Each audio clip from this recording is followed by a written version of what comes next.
প্রজ্ঞাপন জারি করবে এবং সুস্পষ্টভাবে ঘোষণা দেবে। নিয়োগ আমাদের দিতে হবে।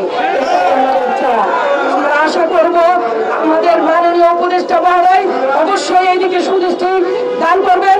সেই সাথে আশা করব মাননীয় রাষ্ট্রপতি অবশ্যই আমাদের নিয়োগের একটি নির্বাহী আদেশ দিয়ে আমাদের সুনির্দিষ্ট প্রজ্ঞাপন জারি করে দেবেন। আমরা আমাদের ঘরে ফিরে যাব। আমরা কোনো বিশৃঙ্খলায় বিশ্বাসী না, আমরা সহিংস আন্দোলনে বিশ্বাসী না, আমরা অহিংসা আন্দোলনে এর পক্ষপাতী। যার কারণে প্রতিবারই কিন্তু আমরা আসি, বারবার আমাদের প্রস্তাব জানাই এবং শান্তি শৃঙ্খলার মধ্য দিয়ে আমরা চলে যাই। কিন্তু আমাদের বাধ্য করবেন না সহিংস হয়ে উঠতে, আমাদের বাধ্য করবেন না সচিবালয়ের উদ্দেশ্যে অভিমুখে লং মার্চ পালন করতে। আমরা চাই না কোনো মিছিল নিয়ে কোনো মন্ত্রণালয় যেতে, কিন্তু আপনারা বাধ্য করবেন না।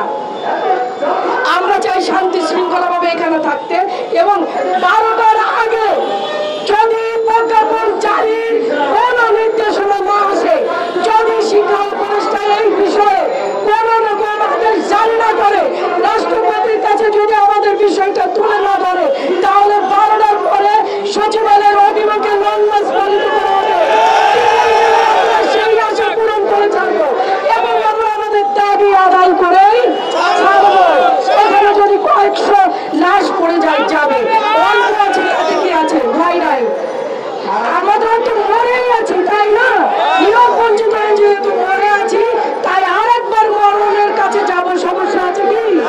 গুলি করবে, গুলি করুক, আমরা বুক পেতে দেবো। কিছু শিক্ষিত লোকের আজকে জীবন যাবে, সেটা যাক, তবু আজকের অবসান হবে কৌশলে। আজকের নিয়োগ দিতে হবে, নিয়োগের ঘোষণা দিতে হবে, নিয়োগের জন্য নির্বাহী আদেশ জারি করতে হবে, প্রজ্ঞাপন জারি করতে হবে।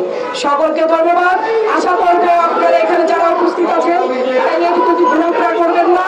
আপনারা যতক্ষণ পর্যন্ত আমরা যে সময়টা বলেছি সেই সময় পর্যন্ত আমরা অবশ্যই অপেক্ষা করব, কিন্তু এই সময়ের মধ্যে যদি আমাদের কোনো প্রকার প্রজ্ঞাপন তারা জারি না করে, সুনির্দিষ্ট কোনো ঘোষণা না, যে বিশেষ গণবিজ্ঞপ্তির অনুমোদন তারা দিয়েছিল সেটাকে আইনের আওতায় ফেলে সেটাকে আবারও ঢিলামি করছে, আমরা বলবো সেই বিশেষ গণবিজ্ঞপ্তির জন্য একটা প্রজ্ঞাপনও যদি জারি করে, তাহলে কি করবো আমরা? সেটাকে মেনে নেবো, অবশ্যই মেনে নেবো। কারণ আমরা চাই নিয়ম, সেটা তারা কিভাবে দেবে? সরাসরি দেবে, পেজভিত্তিক দেবে, বিজ্ঞাপন